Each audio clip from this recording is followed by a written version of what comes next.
وقت من واقف چه دنیای کردستان بندستی دشمنای معلومه که مش خلکی رمایه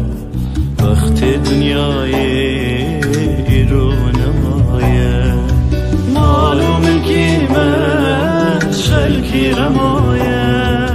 وقت دنیای ایرو نمایه ای وقت من واقف چه دنیای کردستان بندستی دشمنای معلومه که مش خلکی رمایه وقت دنیای ایرو نمایه معلومه که مش خلکی رمایه وقت دنیای